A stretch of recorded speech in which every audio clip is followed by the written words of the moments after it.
সাকিব অনেকটা আপনাকে মরুভূমিতে এক পশলা বৃষ্টির মতো পেল। সাকিবের সাথে তো আমার রিলেশন ছিল বন্ধু, বড় ভাই ছোট ভাই রিলেশন, আমরা 2015 থেকে মেনটেন করতেছি। রাজকুমার কেন মানুষের হার্ট টাচ করলো না? হার্ট টাচ করেছে, প্রিয়তমার মতো করেনি। এই জন্য তো বলছি কম্প্যারিজনটা বাদ দিয়ে চিন্তা করতে হবে। আপনি বলেছেন যে সিনেমায় অভিনয়ের বিষয়ে অপু বা বুবলিকে দিয়ে আপনি সিনেমা বানাবেন না। অপু বিশ্বাসকে কি আপনি নায়িকা হিসাবে কাস্ট করবেন? আমি বলি না, অপু বিশ্বাস নায়িকা হিসাবে আমি কাস্ট করব না। অপু বিশ্বাস অন্য কোনো ক্যারেক্টারে কাজ করতেই পারে। বুবলির ব্যাপারে আমি বলেছি যে বুবলি অনেক কাজ করে, বাছবিচার ছাড়া কাজ করে, আমার সাথে মনে হয় না কাজ হবে। সাকিবের জীবনে ব্যক্তি জীবনে স্থিতিশীলতা আসবে, অবশ্যই আসবে, সেটা এবছরই আসবে। এবছরই আসবে।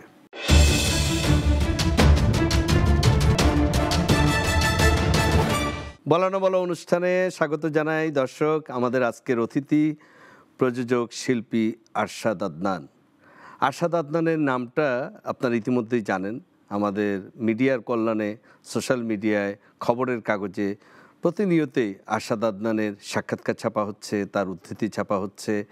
আমরা আসলে আজকে এই অনুষ্ঠানে আরশাদ আদনানকে অতিথি করার কয়েকটি বেশ কিছু কারণ রয়েছে। তার মধ্যে প্রথম হচ্ছে প্রিয়তমা। আপনারা জানেন বাংলাদেশের গত 5, 7, 10 বছরের মধ্যে এরকম একটি মাইল ফলক ব্যবসা সফল ছবি উপহার দিয়েছেন তিনি। তিনি প্রযোজক, তিনি সিনেমার লগ্নিকারক এবং উদ্যোক্তা। তারপরেই তিনি কথা রেখেছেন, কথা বলেছিলেন এবং তিনি নিজেই বলেছিলেন যে তিনি পরবর্তী ঈদে, মানে গেল ঈদে, রাজকুমার নামে একটি সিনেমা নিয়ে আসবেন এবং তিনি সেই ছবিটিও সফলভাবে উপহার দিয়েছেন। আরশাদ আদনান, বলা না বলা অনুষ্ঠানে আপনাকে স্বাগত। ধন্যবাদ। আপনার কাছে অনেকগুলো প্রশ্ন আছে, কোনটা রেখে কোনটা শুরু করব সেটা জানি না। প্রথমে জিজ্ঞেস করি, আপনি ব্যক্তি আরশাদ আদনান, আপনি অনেক আগে থেকেই মিডিয়ার সাথে জড়িত ছিলেন। তো আমি একটু জানতে চাই, সিনেমাতে আপনি এর আগেও সিনেমা বানিয়েছেন, মাঝখানে একটা গ্যাপ দিয়েছিলেন।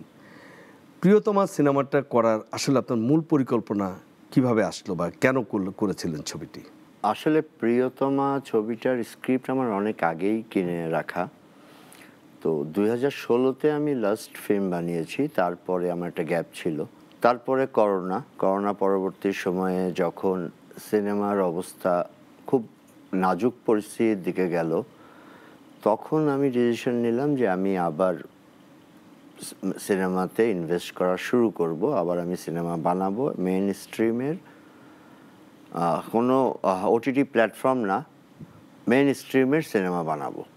সেই জায়গা থেকেই সিনেমা বানানো আবার শুরু করা। প্রথম ছবি প্রিয়তমা, যেহেতু স্ক্রিপ্টটা আমার কেনা ছিল সেহেতু প্রিয়তমা দিয়েই আমি শুরু করলাম। সেই জায়গা থেকেই প্রিয়তমা আমার সেকেন্ড ইনিংসের ফার্স্ট ছবি। প্রিয়তমা আমরা যতটুকু জানি যে শাকিব খান তার নিজের মানে ওন প্রোডাকশন থেকে ছবিটি করার কথা ছিল। হিমেল আশরাফকে দিয়ে অনেকদিন থেকে স্ক্রিপ্টটা তৈরি করেছিল এবং ঘোষণা দিয়েছিল। তো পরবর্তীতে কি আপনি এটার সাথে যুক্ত হলেন নাকি হিমেল আশরাফ আপনাকে যুক্ত করলো? না, স্ক্রিপ্টটা অনেক আগে করা ছিল। স্ক্রিপ্টটা ফারুক হোসেনের, হিমেল আশরাফকে দিয়ে হিমেল আশরাফ ডিরেকশন দিয়েছে। স্ক্রিপ্টটা ফারুক হোসেনের, আর সাকিবের প্রোডাকশন হাউস থেকে সাকিব এটা করবে এরকম হিমেলকে বলেছিল। কিন্তু পরিবর্তিত পরিস্থিতিতে সাকিব আর তার প্রোডাকশন হাউস থেকে এটা প্রডিউস করেনি। সাকিব আমাকে রিকোয়েস্ট করলো যে ভাই স্ক্রিপ্টটা তো আপনার, আমি করতে চেয়েছিলাম আপনার কাছ থেকে নিয়ে, তো আমি প্রডিউস না করি, আপনি করা আমি করা সেম, তো আপনি করেন। সেই জায়গা থেকে আমার প্রডিউস করা। সাকিবের সাথে আপনার যোগাযোগটা বা একটা মানে পরিচয় আলাপ এবং এই যে সিনেমা বানানো, এটা কবে থেকে শুরু হলো? সিনেমা সাকিবকে আপনি কবে থেকে আসলে এই ঘনিষ্ঠভাবে জানাশোনা হলো? আমি সাকিবকে ঘনিষ্ঠভাবে জানি 2015 সাল থেকে। 15 সাল থেকে? জি, 2015 সালে আমি একটা ছবিতে কো প্রডিউসার ছিলাম, অর্থলগ্নিকারক ছিলাম। পরে সেই রিলিজের আগে সেই অর্থ আমাকে সেই প্রযোজক ফিরিয়ে দিয়েছিল। সেই জন্য তার নামে ছবিটি রিলিজ হয়েছিল। সেই ছবিটির ডিরেকশন দিয়েছিল শামীম আহমেদ রনি। ছবির নাম ছিল মেন্টাল দি রানা পাগলা। আচ্ছা। সেই ছবিতে আমি অর্থলগ্নিকারক ছিলাম। আচ্ছা। তো সেই ছবির অর্থলগ্নি করার সময় সেই ছবির কিছু অংশের শুটিং হয়েছিল থাইল্যান্ডে। সেই শুটিংয়ে আমি গিয়েছিলাম এবং সেই প্রযোজকও গিয়েছিল। সেই সময় থেকেই সাকিবের সাথে আসলে আমার ঘনিষ্ঠতা শুরু হয়। কাজ তখন হয়নি 15-তে বা 16-তে, আমার একক প্রোডাকশন থেকে সাকিব এর সাথে আমার কাজ হয়নি। কাজ হয়েছে 2023-এ এসে, কিন্তু সম্পর্কটা 2015 থেকেই বিদ্যমান। 15 থেকে 23 প্রায় 8 বছর পরে কাজটা হলো। তার মানে অনেকটা বেশ পরিকল্পনা, অনেক বুঝে শুনে আপনারা অনেক প্ল্যান করে এটা এগোতে পেরেছিলেন এবং একটা বিশাল সফলতা এসেছিল।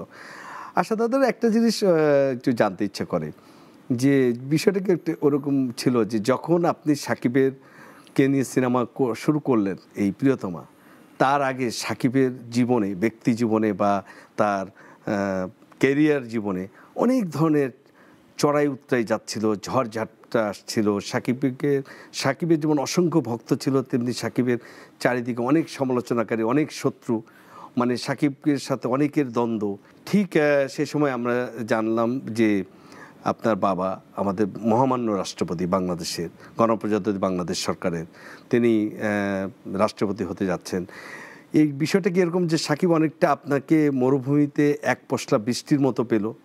না, ব্যাপারটা তো আসলে ঠিক এরকম না। তার কারণ হচ্ছে যে সাকিবের সাথে তো আমার রিলেশন ছিল বন্ধু, বড় ভাই, ছোট ভাই রিলেশন আমরা 2015 থেকে মেনটেন করতেছি। আর আমার বাবা রাষ্ট্রপতি, গণপ্রজাতন্ত্রী বাংলাদেশ সরকারের রাষ্ট্রপতি ডিক্লেয়ার হয় ফেব্রুয়ারি মাসে, শপথ নেয় এপ্রিল মাসে। আর আমি তো ছবির শুটিং শুরু করেছি তার আগেই ছবির শুটিং শুরু করেছি। সো এটার সাথে এটা কোনো ইন্টার রিলেটেড না। কিন্তু এটা ঠিক যে সাকিবের সাথে আমার কাজ শুরু হওয়ার পরে সাকিবের ব্যক্তিগত জীবনের প্রবলেম অনেক কমে গিয়েছে।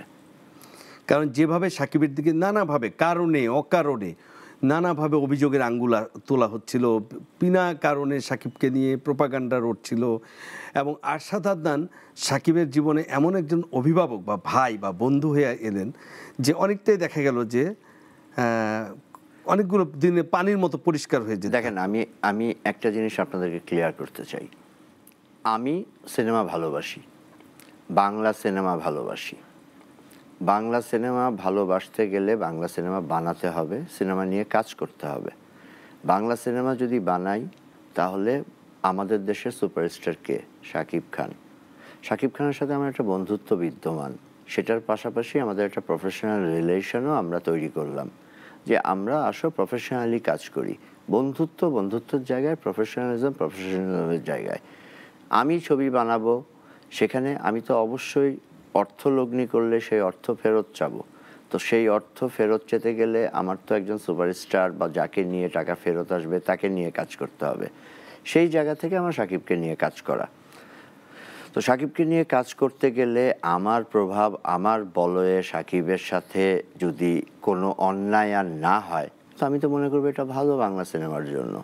সব দিক থেকেই ভালো। বাংলা সিনেমার উন্নতি হবে, সেক্ষেত্রে সাকিব ফ্রিলি কাজ করতে পারবে, অন্যান্য হ্যাসেলের মধ্যে তাকে পড়তে হবে, মানসিক দুশ্চিন্তায় সে থাকবে না। আর সে নিজেও এখন অনেক বেশি পরিশীলিত হয়েছে। সে বেছে বেছে কাজ করছে, আগের মতো কাজ করে না। সে বছরে 2 কি 3টে কাজ করবে, খুব বেছে বেছে কাজ করছে। আর আমি খুব লাকি যে সাকিব আমার কথা শোনে, আমার সাথে ডিসকাস করে কোনটা করবে কোনটা করবে না। এই ব্যাপারে, ফিল্মের ব্যাপারে আমার কথা শোনে। স্বাধীন বাংলাদেশের সম্ভবত এটিই প্রথম কোন সিনেমা যেটি বঙ্গভবনে একটি সিনেমার মহরত হয়েছে। এবং না, বঙ্গভবনে সিনেমার মহরত হয়নি। না, আপনার মহামান্য রাষ্ট্রপতির জন্মদিনে সিনেমাটির একটা ঘোষণা আসলো এবং সেখানে ছবির শিল্পীরা ছিল। কোনো সিনেমার ঘোষণাও আসেনি, আচ্ছা, ছবির শিল্পী ছিলেন শাকিব খান ছিলেন, আর নায়িকা কোর্টনি কফি ছিলেন। মহামান্য রাষ্ট্রপতির জন্মদিনে তারা মহামান্য রাষ্ট্রপতিকে হ্যাপি বার্থডে উইশ করেছে। সেখানে আমরা রাজকুমার রিলিজ দিচ্ছি, রাজকুমার শুটিং করব, রাজকুমার শুরু করতেছি, এই ধরনের কোনো ঘোষণা। সাকিবের একটা বক্তব্য এসেছে, আমি এটাকে খাবো যে আমাদের এটা একটা বাংলা সিনেমার জন্য একটা মানে অবশ্যই একটা বড় প্রাপ্তি ছিল যে মহামান্য রাষ্ট্রপতির জন্মদিনের দিনে রাজকুমার ছবির শিল্পী এবং বাংলাদেশের সিনেমার সবচেয়ে বড় বিজ্ঞাপনের পোস্টার যাকে বলা হয়, সুপারস্টার যাকে বলা হয়, সাকিব খান সেই মঞ্চে দাঁড়িয়ে। আমি আপনাকে বলি, এই ব্যাপারটা ছিল রাজকুমার নামটা, রাজকুমার মানুষ ধরে নেবে, রাজপ্রাসাদ এই ধরনের কোনো কিছু ধরে নেবে।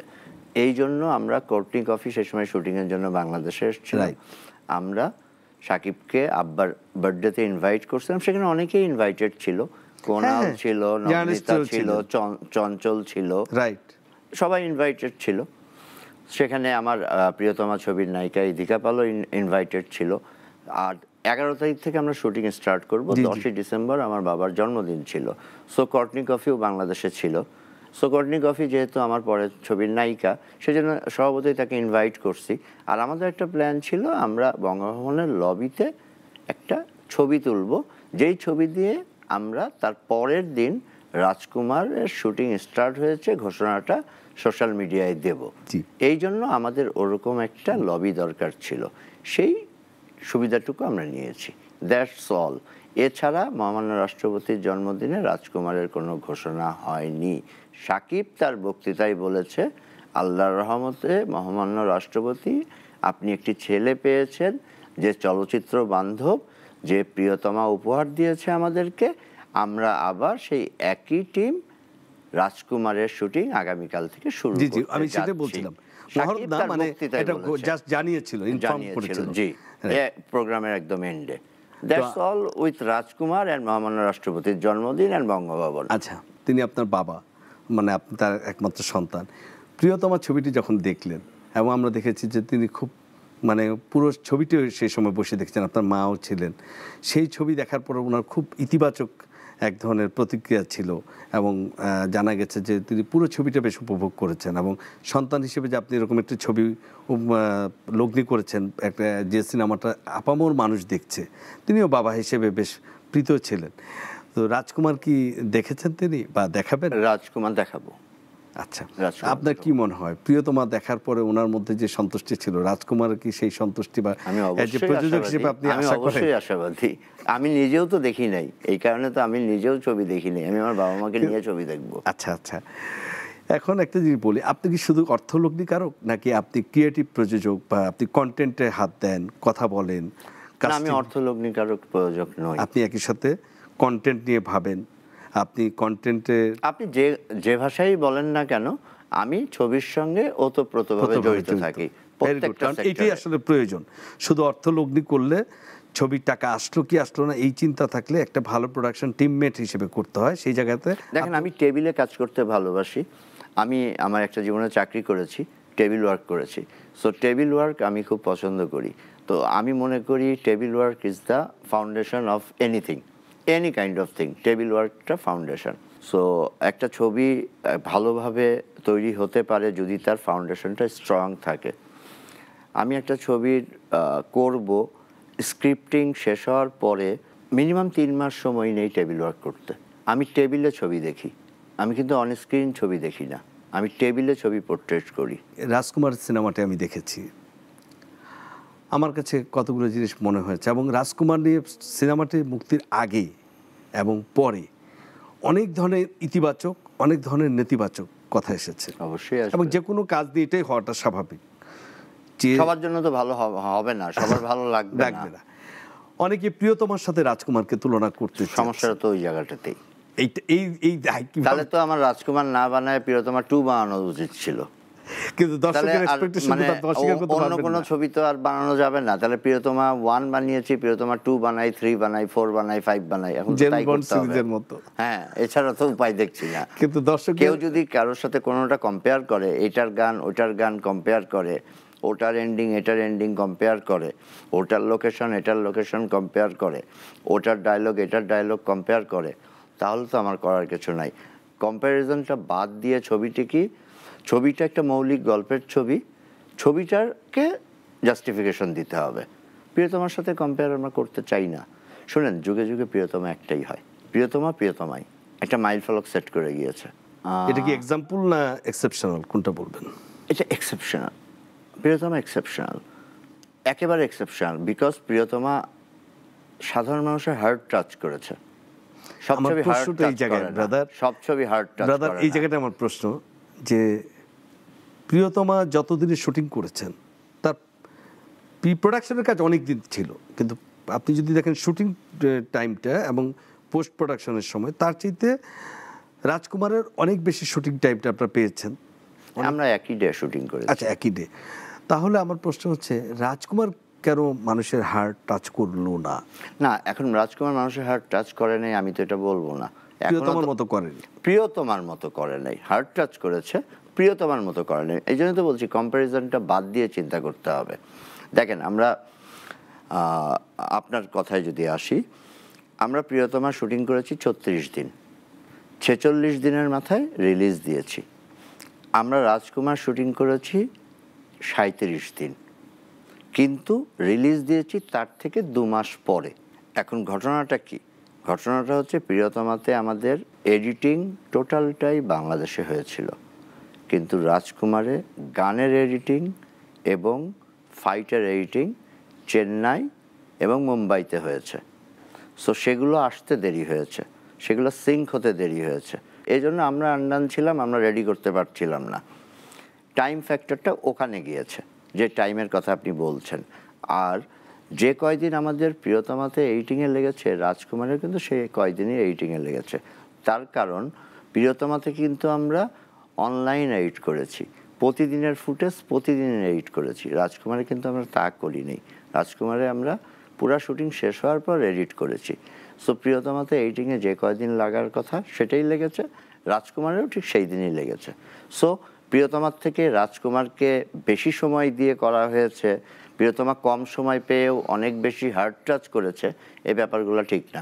প্রিয়তমার চেয়ে অনেক বেশি বড় বাজেটের সিনেমা ছিল ডেফিনেটলি প্রিয়তমার থেকে অনেক বেশি। প্রিয়তমা যে বাজেটের সিনেমা করে মানুষ যে মানে সিনেমার প্রত্যেকটা সিনেমা হল কে যেভাবে আপনি মোড় ঘুরিয়ে দিয়েছিলেন, রাজকুমার থেকে সেই প্রত্যাশিত না। দেখেন এখানে দুটো জিনিস আছে। জি জি। প্রিয়তমা থেকে আমি যেভাবে মোড় ঘুরিয়ে দিয়েছি, তখন আসলে প্রিয়তমা এমন একটা স্টোরি নিয়ে তৈরি হয়েছিল যেটা মানুষের হার্টকে টাচ করেছে। আর আমাদের হলগুলো তখনও অনেক বেটার ছিল। আমি সিঙ্গেল স্ক্রিনের কথা বলছি। জি। দেখেন প্রিয়তমার পরে কিন্তু সিঙ্গেল স্ক্রিন সব বন্ধ হয়ে গেছিল, 40টা সিঙ্গেল স্ক্রিন চালু ছিল। আমি রাজকুমার দিয়ে কিন্তু 157টা সিঙ্গেল স্ক্রিন আবার চালু করতে পেরেছি। সো আমার রাজকুমার দিয়ে তো সিঙ্গেল স্ক্রিন চালু হয়েছে, আমার রাজকুমারের জন্য তো সিঙ্গেল স্ক্রিন চালু হয়েছে, তাই না? আর মানুষ যদি মানে আপনি যদি সিনেপ্লেক্সের কথা চিন্তা করেন, সিনেপ্লেক্সে কিন্তু সবসময় হাউসফুল যাচ্ছে। সিঙ্গেল স্ক্রিনে প্রথম সপ্তাহের পর থেকেই দ্বিতীয় সপ্তাহ থেকে কিন্তু গরমের একটা প্রভাব চলছে। আর প্রিয়তমাতে ফার্স্ট উইকে আমার হল ছিল 107টা, সেকেন্ড উইকে 113টা।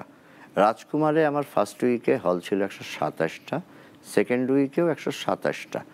প্রিয়তমাতে থার্ড উইকে যেয়ে কিন্তু হল চলে এসেছিল 90টাতে, রাজকুমারে কিন্তু 78টা এখনো। সো কোনো অংশেই কম না কিন্তু রাজকুমার। কিন্তু 90টায় আসলেও যেভাবে হাউসফুল দিয়ে গেছে, জি সেইটার কথাটা আমি বলছি। যদি ধরেন 160টা হলেও চলেছে, যেভাবে শেয়ার মানি এসেছে বা হাউসফুল প্রেক্ষাগৃহগুলো পূর্ণ ছিল, ঠিক রাজকুমারের ক্ষেত্রে একই প্রত্যাশা ছিল। হ্যাঁ, প্রত্যাশা তো আমারও ছিল, প্রত্যাশা তো আমারও ছিল, সেই প্রত্যাশা পুরোপুরি প্রত্যাশা পূরণ হয়নি। প্রিয়তমাতে আমরা ইধিকা পালকে দেখলাম, রাজকুমারে আমরা কোটনিকে দেখলাম। আপনি আরো ছবি বানাবেন সামনে, আমরা কি নায়ক দেশি বিদেশি নায়িকাই থাকবে এরকম? না না না, দেশি নায়িকা নিয়ে কাজ করব।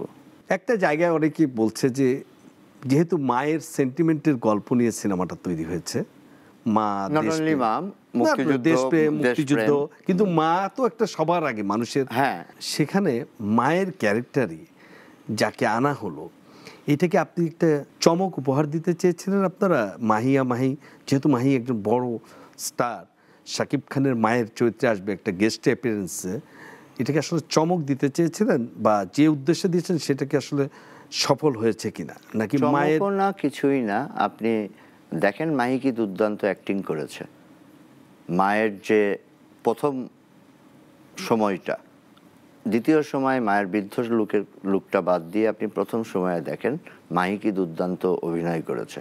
এই দুর্দান্ত অভিনয়টা করতে পারবে বলেই মাহিকে নেওয়া।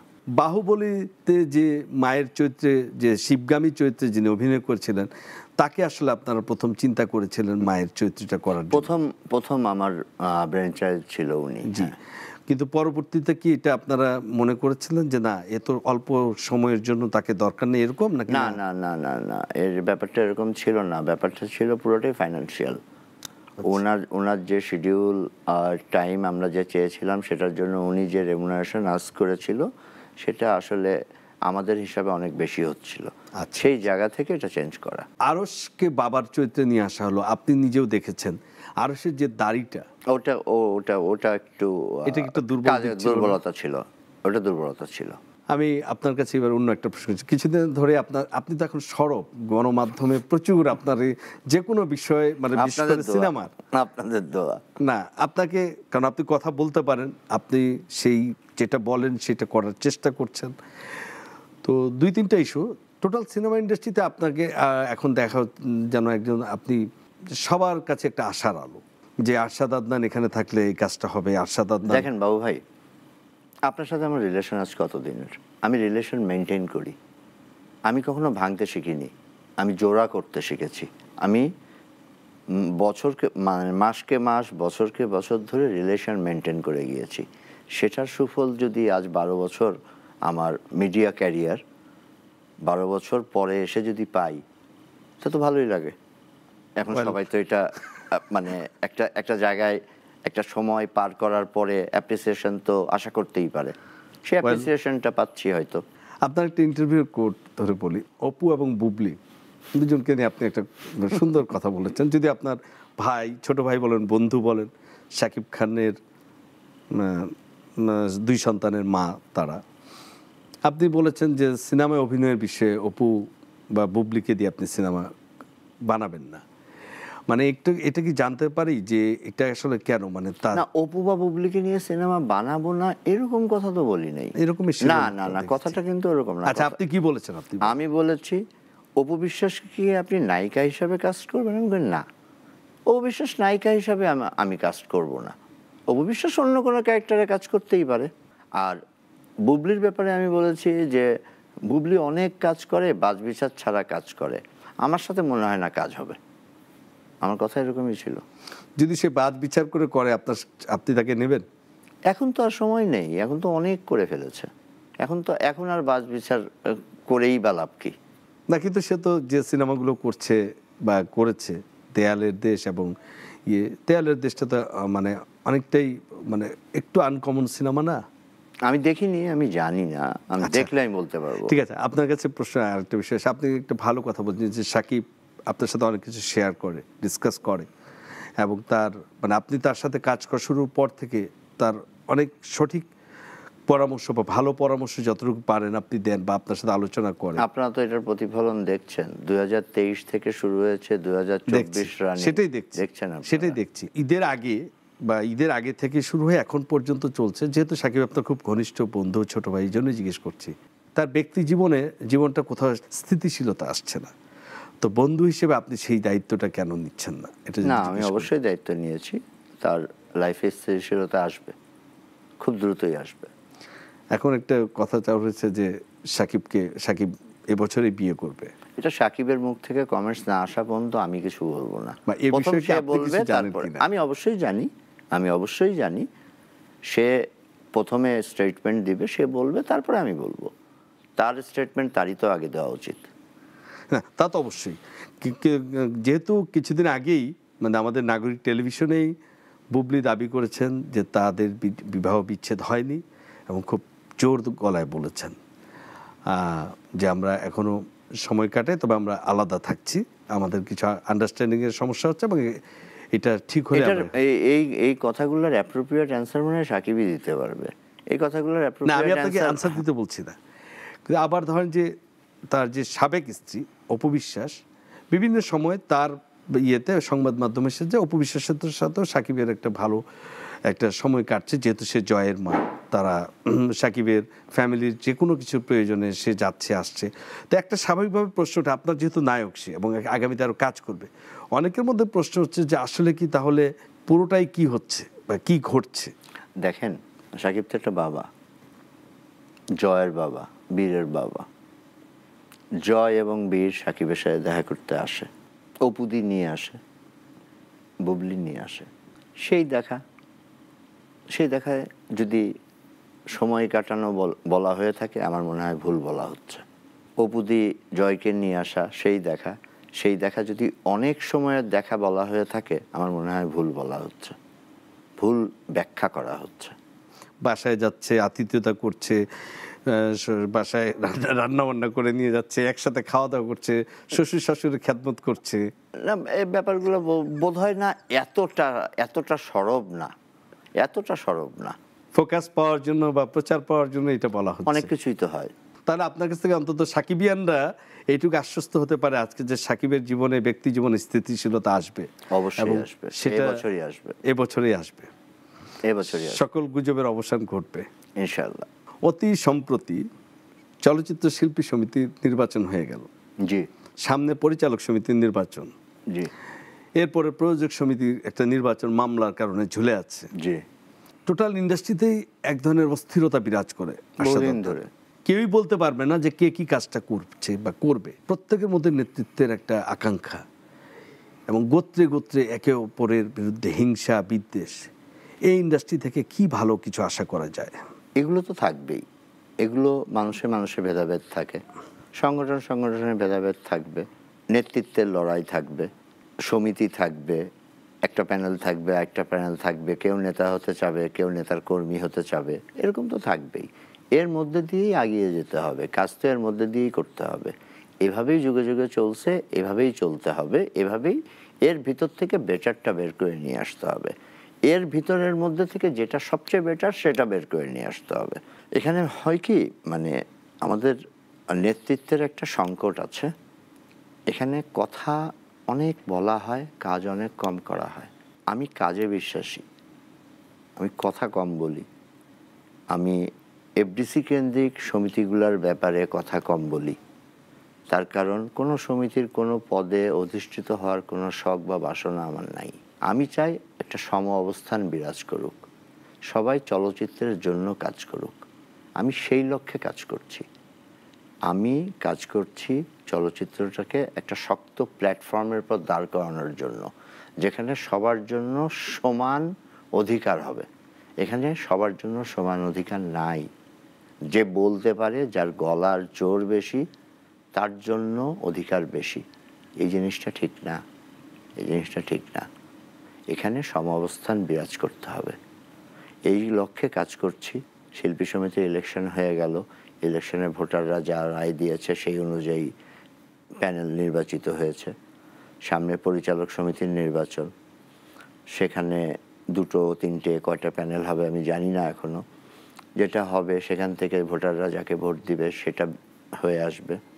প্রযোজক সমিতিতে একটা কেস কামারির ঝামেলা আছে, বহুদিন ধরে জিয়ে রাখা হয়েছে এই জিনিসটা ব্যক্তি স্বার্থে, আমি বলবো ব্যক্তি স্বার্থে। আর অ্যাকচুয়ালি কি জানেন, প্রযোজক সমিতিতে তো অ্যাকচুয়াল প্রযোজক নাই। প্রযোজক সমিতির কিছু বিধিমালা আছে, কিন্তু 3 বছরের মধ্যে ছবি না বানালে তার সদস্যপদ খারিজ হয়ে যাবে 4 বছরের মধ্যে। 4 বছরের মধ্যে। এখানে যতজন প্রযোজক আছে কেউই তো ছবি বানায় না, তারা আমোক্তার নামা নিয়ে আরেকটা ছবির রিলিজ দিয়ে তারা প্রযোজক বনে তাদের ভোটাধিকার ঠিক রাখে। এই নীতিগুলো যদি সংশোধন করা হয় না, 10টা প্রযোজকও থাকবে না। তো ওরকম সমিতির দরকার কি? নীতিমালা সংশোধন করবে কে? প্রশাসক বাণিজ্য মন্ত্রণালয়ের সাথে বসে। তা আপনি তো মানে রানিং প্রযোজক, আপনি কেন বলছেন না এই কথাটা? এই আওয়াজটা তুলছেন না কেন? এই আওয়াজটা তো তুলবো, এই আওয়াজটা তোলার একটা সময় তো লাগবে। খুব ইন্টারেস্টিং একটা বিষয় জিজ্ঞেস করি। পিকনিকে আপনাকে শিল্পী সমিতির সদস্য পদ দেওয়ার ঘোষণা দেওয়া হলো, তার পরপরই যারা নির্বাচিত এবার হয়েছেন তাদের কেউ কেউ বলল, সরাসরি আপনার নাম না ধরে, যে এবার অনেককে মেম্বারশিপ দেওয়া হয়েছে যেটা গঠনতন্ত্র লঙ্ঘন করে। মানে এটা কি হচ্ছে, একজনের প্রতি একজন ওয়েলকাম না করে, যে কোনো নতুন কিছু ওয়েলকাম না করে বিরোধিতা করা, যে ও এটা করলে এটা খারাপ, আমি করলে এটা ভালো, এই যে মানসিকতা। এরপরে কিন্তু আবার সেই মানুষগুলো যখন সমস্যায় পড়ছে তখন তো সবার আগে আরশাদ আদনানকে ডাকছে। সর্বোপরি কথা কি জানেন, আমরা তো মানুষ, মানুষের একটা ধর্ম আছে। যেটা দেখে নাই সেটা কালা, যেটা দেখছে সেটা সাদা। যখন দেখে নাই তখন বিরোধিতা করছে, যখন দেখছে তখন বিরোধিতা ভুলে গেছে। পরিচালক সমিতিতে আপনি শাহিন সুমন, শাহিন কবির টুটুলকে সমর্থন দিয়েছেন। আমি শাহিন সুমন, শাহিন কবির টুটুল, রানা, কবির রানা, এদেরকে নিয়ে একটি প্যানেল গঠন করতে বলেছি। সমর্থন না, আমি একটা প্যানেল গঠন করতে বলেছি। প্রযোজক সমিতি থেকে আপনি খোরশেদ আলম খসরু এবং খসরু সমর্থিত একটি প্যানেল করতে বলেছেন, শিল্পী সমিতির ইয়েতে পিকনিকে এরকম কিছু আপনি বলেছেন? হ্যাঁ, আমি বলেছি প্রযোজক সমিতির যে কেসটা আছে সেই কেসটা ক্লিয়ার করে দেওয়ার পরে খোরশেদ আলম খসরুকে সভাপতি করে, খসরু ভাই আমার বড় ভাই, খসরু ভাইয়ের সাথে আমার বহুদিনের সম্পর্ক, আমরা অনেক বছরের সম্পর্ক আমাদের বজায় আছে। আমি খসরু ভাইকে বলেছি যে, উনি আমাকে বলেছিল যে তুমি আসো। আমি খসরু ভাই আমি তো কোনো ইসে আসবো না, আমি কোনো অ্যাসোসিয়েশনে এই মুহূর্তে যাব না, আমি ফ্রিল্যান্সার হিসেবে কাজ করছি, ফ্রিল্যান্সার হিসেবে কাজ করতে চাই। কোনো জায়গায় কোনো পদে অধিষ্ঠিত হয়ে গেলে আসলে কাজ করা অনেক কষ্টকর হয়ে যায়, অনেক কিছু ব্যালেন্স করে কাজ করতে হয়, আমি সেটা করতে চাই না। আপনারা নেতা, আপনারা নেতা তকমা বহুদিন ধরে লাগিয়ে ঘুরছেন, আপনারাই নেতা থাকেন, আমি আপনাদের যতটুকু পারি আমি সাহায্য করব, সহযোগিতা করব, আমি আপনাদের সাথে আছি, বাট কোনো পদে অধিষ্ঠিত হওয়ার কোনো ইচ্ছে আমার নেই। দুটো বিষয় হচ্ছে যে আশাদ আদনান, আপনি অনেকদিন থেকে জানেন আমাদের দেশে বর্তমান সরকার সিনেমাকে প্যাট্রোনাইজ করার জন্য অনুদান দিয়ে থাকে এবং প্রতি বছর একটা ভালো সংখ্যা অনুদান দেয়, কিন্তু একটা অভিযোগ আছে যে অনুদানটা আসলে যথেষ্ট, প্রথম হচ্ছে পরিমাণটা কম, আরেকটা হচ্ছে সঠিক জায়গায় সঠিকভাবে অনুদানটা হচ্ছে না। আমি আপনার কাছে এইটুকু জানতে চাই যে অনেকের এটা প্রত্যাশা যে আরশাদ আদনান হয়তোবা নীতি নির্ধারকদের সাথে তিনি একটু এই বিষয়ে কথা বলার চেষ্টা করতে পারেন যে অনুদান প্রক্রিয়াটাকে কি আরও কীভাবে ইজি করা যায় এবং ভালো নির্মাতারা, এবং এই যে কিছু গদবাঁধা নিয়ম আছে যে শুধু এফডিসি বা এফডিসির বাইরে কোনো কিছু না, যিনি ভালো নির্মাতা, এখন হচ্ছে কি একজন প্রযোজক পাচ্ছেন, প্রযোজক টাকাটি নিয়ে তিনি 60 লাখ বা 70 লাখ টাকা নিয়ে, না ডিরেক্টরও তো পাচ্ছে, হ্যাঁ ডিরেক্টরও পাচ্ছে, না ডিরেক্টর পাচ্ছে না, ডিরেক্টর যদি অ্যাজ আ প্রযোজক মানে তার ফার্ম বানিয়ে যদি অ্যাজ আ প্রযোজক যদি সে অ্যাপ্লাই করে তাহলে সে পাচ্ছে, কিন্তু আমি বলছি যে যখন সরকার বা কাউকে টাকা দিচ্ছেন, মানে এইটা তো ধরেন এফডিসি অনেকদিন থেকে আছে, জানে যে কারা ভালো ডিরেক্টর, কারা ভালো, বা প্রযোজনা সংস্থাগুলো কারা পেশাদারিত্ব, তাহলে সেইখানে সেই টাকাটা দেওয়ার বিষয়ে, কারণ দেখেন গত 4-5 বছরের বা 7-8 বছর ইতিহাস যদি দেখা যায়, যতগুলো সিনেমা অনুদান নিয়েছে প্রত্যেক বছর দেওয়া যাচ্ছে, প্রত্যেক বছর তার অর্ধেক ছবি মুক্তি পাচ্ছে না, অর্ধেক না 25%ও মুক্তি পায় না। তাহলে এটা নিয়ে তো আপনার কাছে অনেকেরই কিন্তু একটা প্রত্যাশা আছে যে আপনি জি এই ব্যাপারটা আসলে এই নীতিমালাতে না অনেক লুপহোল আছে। এই লুপহোলগুলো তৈরি করেছে আমাদের এই যে মানে এইসব সমিতির বিভিন্ন নেতা টেতারা, যারা মানে আমি বলতে চাই এখন আসলে বলা উচিত, এবং এই সমিতির নেতারাই পায় সে অনুদান, আমরা দেখেছি অনেকেই অনেক কিছু বোঝে না, জানে না, তারপরও একটা কমেন্টস করে বসে থাকে। এখানে 40 লাখ 50 লাখ 60 লাখ টাকা অনুদান তারা নেয়, একটা গল্প তৈরি করে অনুদান নেয় গভর্নমেন্টের ইসের থেকে, গভর্নমেন্ট উদার, গভর্নমেন্ট বাংলা সিনেমাটাকে পেট্রোনাইজ করতে চায়, এই জন্য অনুদান দেয় এবং তারাই পায় ঘুরে ফিরে। কিন্তু আবার কিছু কিছু ভালো জায়গায় অনুদান যায় না তা না, যেমন এসএও কলিগ পেয়েছে, গুলুই করেছে, খসরুভাই করেছে, এবং উনি অনেক টাকা খরচ করেছে। আমি বলছি যে আপনি যেটা বললেন সংখ্যাটা 25%, অথচ আমাদের অনেক ভালো ডিরেক্টর আছে যারা এই টাকাটা পেলেও একটা স্বল্পদৈর্ঘ্য সিনেমা হলেও বানাতে পারে। অনুদানের ক্যাটাগরি আছে, আমি কথা বলছি, বা আসে তাহলে আরেকটা ভালো প্রযোজনা প্রতিষ্ঠান থেকে কিছু টাকা নিয়ে আরেকটা ছবি বানাতে পারে। তো এইটা নিয়ে কি আপনি একটা উদ্যোগ নেবেন কিনা, সমিতির নেতাদেরকে নিয়েই বা নীতি নির্ধারকদের সাথে কথা বলার চেষ্টা করবেন কিনা? দেখেন এই পুরো ব্যাপারটা না আসলে একটু রিসার্চ করে দেখতে হবে, জানতে হবে, সমিতির নেতাদেরকে নিয়েই আগাতে হবে। কিন্তু এ ব্যাপারে আমি একটি উদ্যোগ, প্রযোজক সমিতির একটা যদি ইলেকটেড কমিটি বসে তারপরে নেব, একটা ইলেকটেড কমিটি। আমার এখন প্রথম এবং ফরমোস্ট উদ্দেশ্য হচ্ছে 3টা সংগঠনেই ইলেকটেড কমিটি বসানো।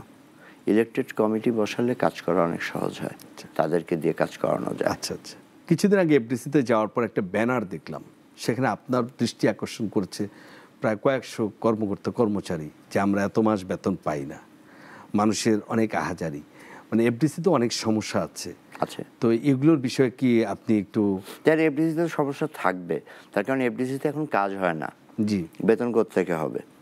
জি, এফডিসির ফ্লোরগুলা উন্নয়নের কাজ চলছে, এফডিসিতে অনেক কাজ চলছে, আবার এফডিসির ভাড়া কম্পিটিটিভ না, অন্য ফ্লোরে অন্য জায়গায় যে ভাড়ায় কাজ করা যায় এফডিসিতে তার থেকে অনেক বেশি। এফডিসির প্যানেল খরচ অনেক বেশি, এফডিসি থেকে ক্যামেরা ভাড়া নিলে তার খরচ অনেক বেশি, এফডিসিতে ফ্লোরে শুটিং করলে তার ইলেকট্রিসিটি বিলের সাথে ওভারটাইম, ম্যান বিল ধরে, একটা ভুতুরে বিল ধরে দেয়, অনেক রকমের পর্যায়ে আছে এফডিসিতে টাকা খসানোর প্রযোজকের পকেট থেকে। এই জন্য প্রযোজকরা এফডিসি থেকে বিমুখ হয়েছে। রাইট। এফডিসির এমডিকে এই ব্যাপারে আমি দৃষ্টি আকর্ষণ করতে চাই যে উনি দেখুক ব্যাপারগুলো, দেখে এটা একটা সমন্বয় করা দরকার।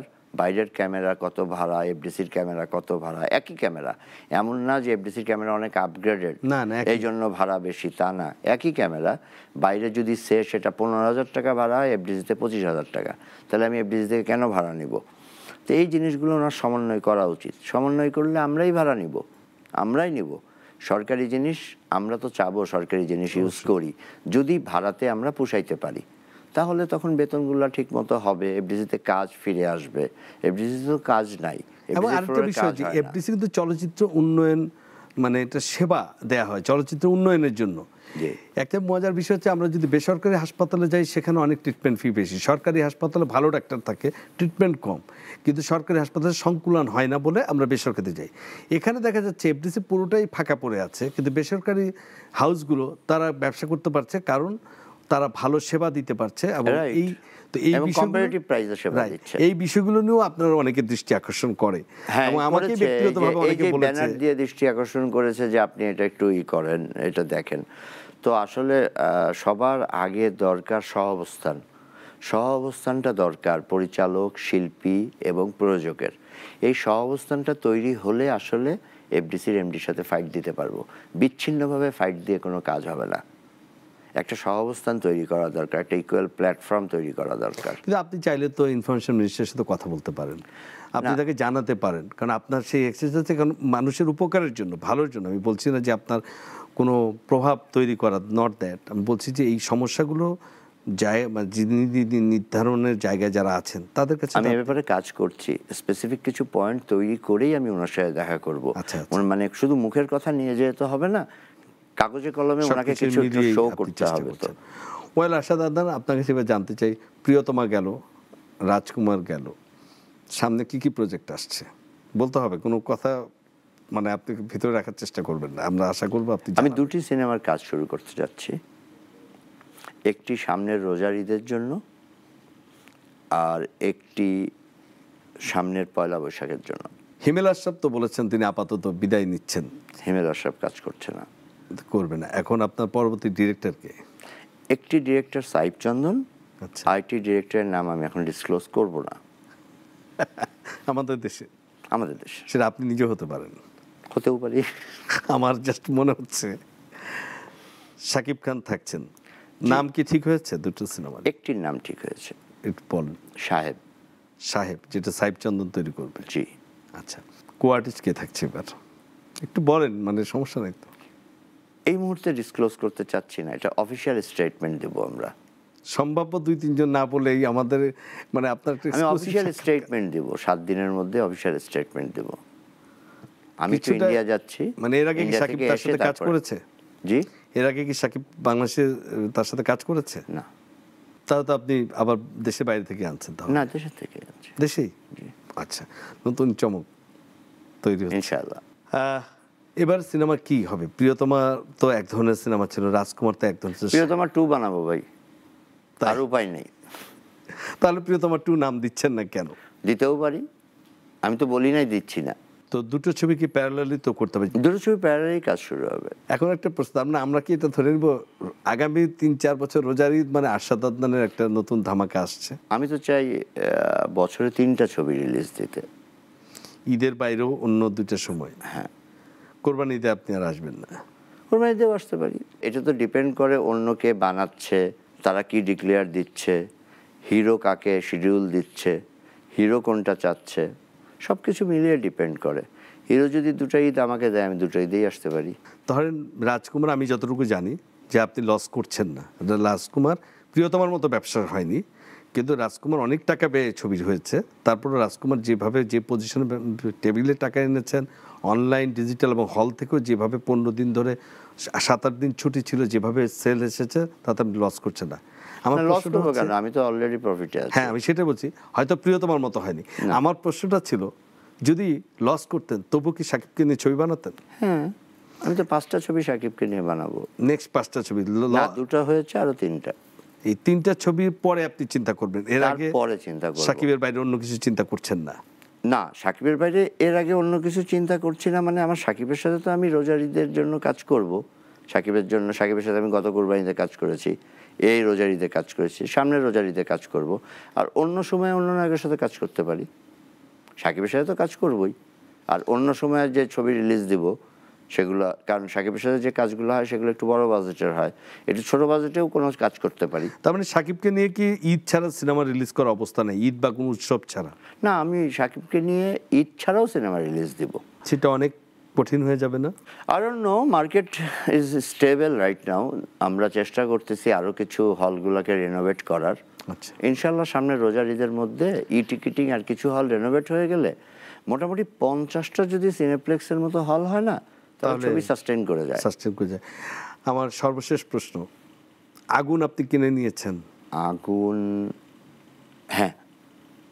আচ্ছা, এটা কবে রিলিজ করবেন? কোরবানিতে? আগুনের 2টো গান বাকি আছে, দুটো গান শুটিং করতে হবে। 2 দিনের ইস্যু না, 4 দিন। 4 দিন লাগবে। 4 দিনের অনেক সময়। আগুন কি কোরবানিতে রিলিজ করছেন? কোরবানিতে তো একটা ছবি আসার কথা, তুফান, তারা শুটিং করছে কলকাতাতে। দেখি তারা কতদূর কি আগায়। হিরোর সাথে আলাপ করি, হিরোর সাথে এখনো ডিটেইলিং আলাপ হয় নাই। হিরোর সাথে ডিটেইল কথা বলি, এটার পরে আসলে বলতে পারবো। আমার তো ইচ্ছা আছে, দেখা যাক কি হয়। অসংখ্য ধন্যবাদ। অনেক ধরনের প্রশ্ন করেছি, আপনি খুব সুন্দরভাবে উত্তর দিয়েছেন। দর্শক, কথা বলছিলাম আরশাদ আদনানের সঙ্গে। আজ এ পর্যন্তই। আগামী সপ্তাহে দেখা হবে আবার নতুন কোনো বিষয়ে, নতুন কোনো অতিথির সাথে। ততদিন ভালো থাকুন, সুস্থ থাকুন।